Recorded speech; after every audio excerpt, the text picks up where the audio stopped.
ما يريد الله نغوار الله جل شانه ليجعل عليكم چکیک دی پتا سو باندې من حرج ستنگسیا ولكن يريد ليطهركم لیکن غوار چ پاک لتا سو وليتم نعمته عليكم او دې د پاره چې پوره کړی نعمت خپل پتا سو باندې لعلكم تشکرون دې د پاره چې تاسو شکر وکړئ.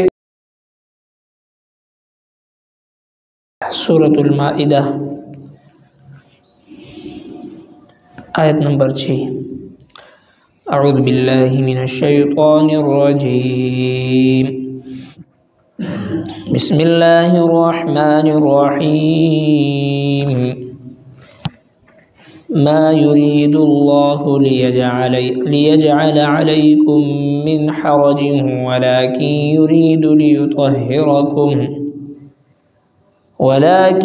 يريد ليطهركم وليتم نعمته عليكم لعلكم تشكرون. واذكروا نعمة الله عليكم وميثاقه الذي واثقكم به إذ قلتم سمعنا وأطعنا واتقوا الله إن الله عليم بذات الصدور. صدق الله العظيم.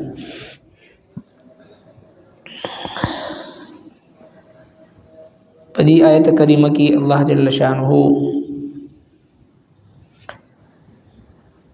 دی آیت کریمہ نہ مخکی د شعائر اللہ د تعظیم حکم فرمائے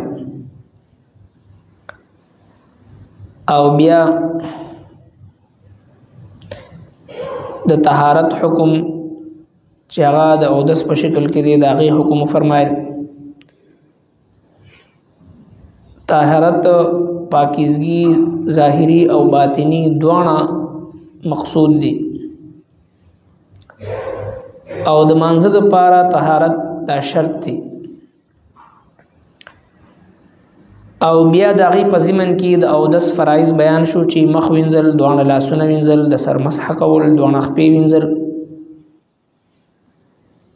چې دا طهارت صغرا دی ته وایي ورکوټي طهارت، او بل وی طهارت کبرا چې د جنابت نه چې کله یو مسلمان بالغ باندې نارینه وي که زنانه وي غسل فرض شي نو هغې نه بعد چې کوم غسل کول دی هغې ته غسل جنابت وایي، دا هم فرض دی. د هغې حکم فرمایل او د غسل جنابت د حکم نه بعد دا اودس او غسل دا په اوبو باندې کیږي. بعض اوقات اوبه نه د اوبو قلت وي او یا چې د اوبو وي په هغې باندې د سړی قدرت نه استعمالولو باندې قادر نه. بعض اوقات د اوبو په استعمال باندې قدرت هم لري، اوبو هم ښه ډېرې وي، خو چونکې د هغې استعمال د دې مسلمان دپاره د غسل کوونکي او دس کوونکي دپاره چې دی هغه نقصان ده وي، مهلک وي، د هغه بیماري ورسره زیاتېدو یا غالب ګمان وي، یقین وي، نو په دې صورتونو کې د تیمم حکم الله جل شانه فرمایل چې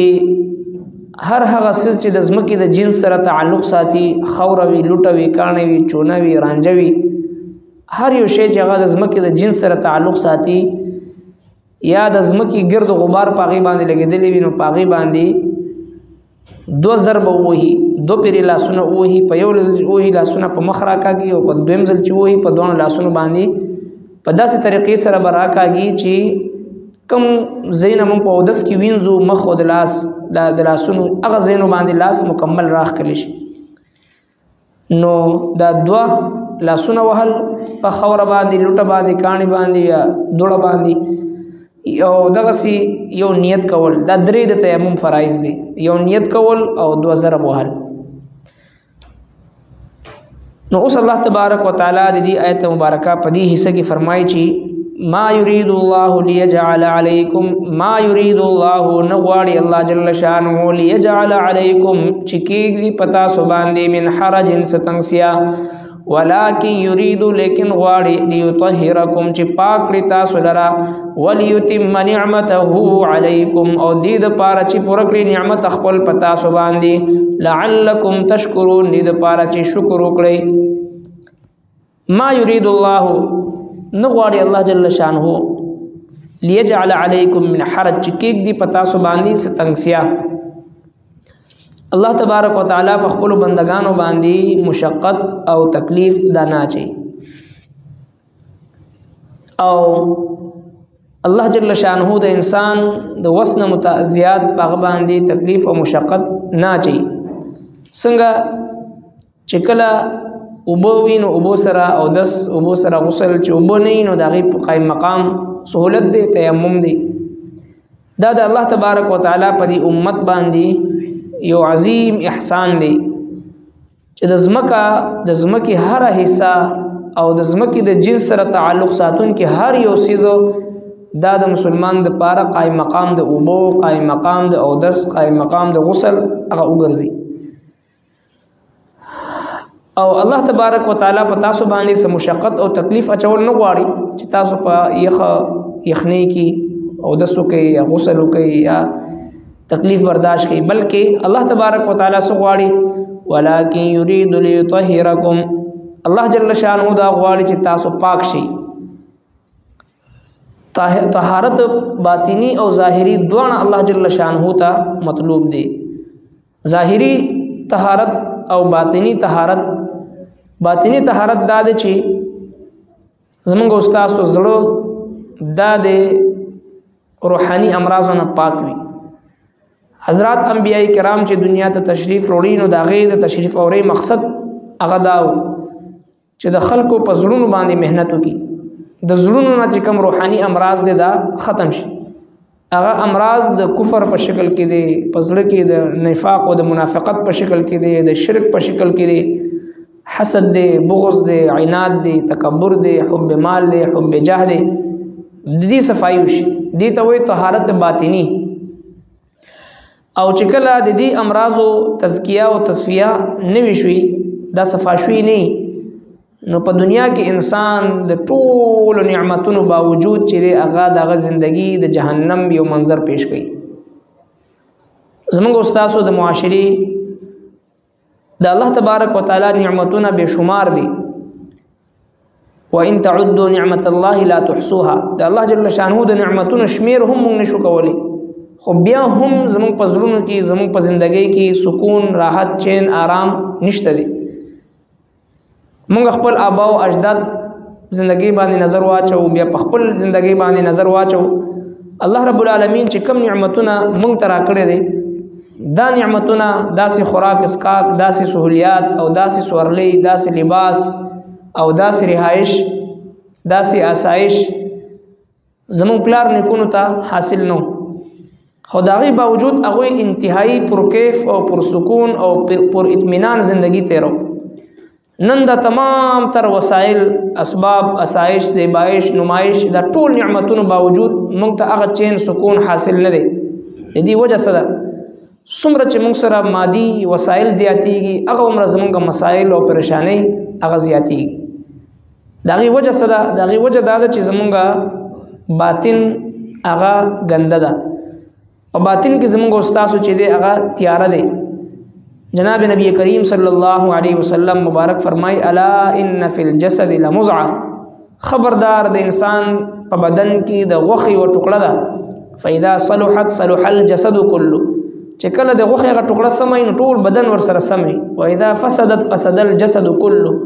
او چې کله پاغي کې فساد راشي نو په ټول بدن کې ور سره فساد راشي الا وهي القلب خبردار د غوخي غ ټوکړه هغه زړه دی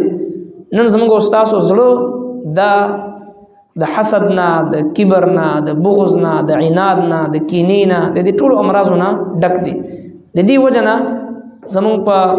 معاشرتي زندگی کې زمونږ سیاسي زندگی کې زمونږ سماجی زندگی کې زمونږ گھریلو زندگی کې نفرتونه دي عداوتونه دي بېچینۍ دي اضطراب دي او زړونه چې دي هغه زړونو کې کووالی دي زړونو کې چې دي هغه افتراق دي نفرتونه دي نو چین سکون راحت اطمینان او آرام دا ختم دي باوجود د تمام تر وسایلو لہذا انبیاء کرامو چې دنیا ته تشریف اوري کړی دي هغه د خلکو په زړونو باندې مهنت کړی دي او د جناب نبی کریم صلی الله علیه وسلم 23 ساله دور نبوت هغه موږ تاسو وکړو رسول کریم صلی الله علیه وسلم په 23 سال دور نبوت کې یو داسې مقدس جماعت د صحابه کرامو تیار کړو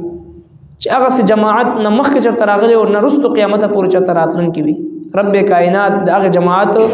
تعریفونه د هغه منقبت د هغه عظمتونه په قران کریم کې ذکر د هغه د جهاد د هغه د تبلیغ د هغه د منځ د هغه د الله د محبت ذکر د هغه د یو سیس ذکر الله رب العالمین قران مجید کې محفوظ او دا فرمایله هغه مبارکي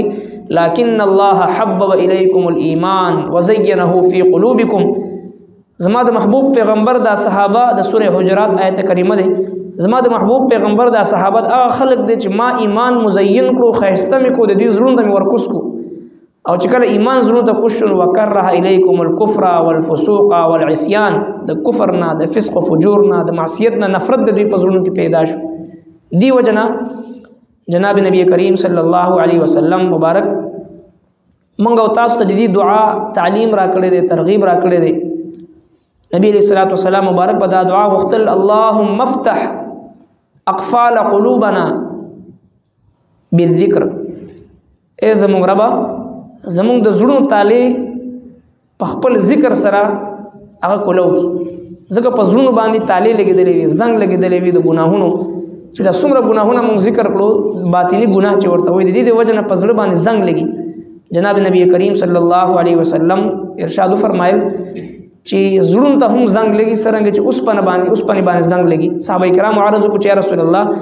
د دې د صفای ذریعہ بسې ارشاد فرمایل چې لا اله الا الله او د قران کریم تلاوت لا اله الا الله کثرت سره ویل کیږي او د قران کریم تلاوت سو کثرت سره کوي د زړه زنګ ور سره صفا کیږي او ورسره د الله تبارک وتعالى نه د دعا غوښتل اللهم افتح اقفال قلوبنا بالذکر اے الله زمونږ د زړونو د کوم تالی دی دا په خپل ذکر سره دا کولو زړونه بند پراته او توفیق د الله تبارک وتعالى طرف نه ملاويږي حالانکه لا اله الا الله استغفر الله سبحان الله وبحمده سبحان الله العظیم دا داسې کلمات دي په جبه باندې ادا کول آسان وي رب کائنات ته زیات محبوب وي سبحان الله وبحمده سبحان الله العظیم او د میزان په تل کې ډېر زیات درنې وي نو لہذا په یو کلمه باندې الله رب کائنات څومره اجرونه او نیکی ورکي خو جب ته توفیق نه ملاويږي د انسان جب د الله په ذکر باندې نه خوځي خو دعاګانې ورته یادي خو توفیق ورته نه ملاويږي دا ولی په زړونو باندې تعالی لګیدلې وي ځکه نبی رسول الله مبارک دا دعا مونږ ته خوري اللهم افتح اقفال قلوبنا بالذکر اے الله زمونږ د زړونو تعالی په خپل ذکر سره کولو زړونو باندې کوم تعالی پرتی دی دا په خپل ذکر سره دا تعالی کولو لہذا باطینی صفائی الله جل شانه غواړي ظاهری صفائی د غسل د جنابت نه د بیاودسی نه دا دوه طهارت چې کله یوزي شنو ایمان کامل کیږي دا دوه طهارت مطلوب دي الله تبارک وتعالى فرمایي قد افلح من تزکا یقینا کامیاب شو هغه کس چې خپل باطن صفا کو زړه کې حسد پرې نه خلو بغض کینا عناد تکبر حب مال حب جاه دا سيزونه په زړه کې پرې زړه شیشې په شان ځان له صفا کو قد افلح من زکاها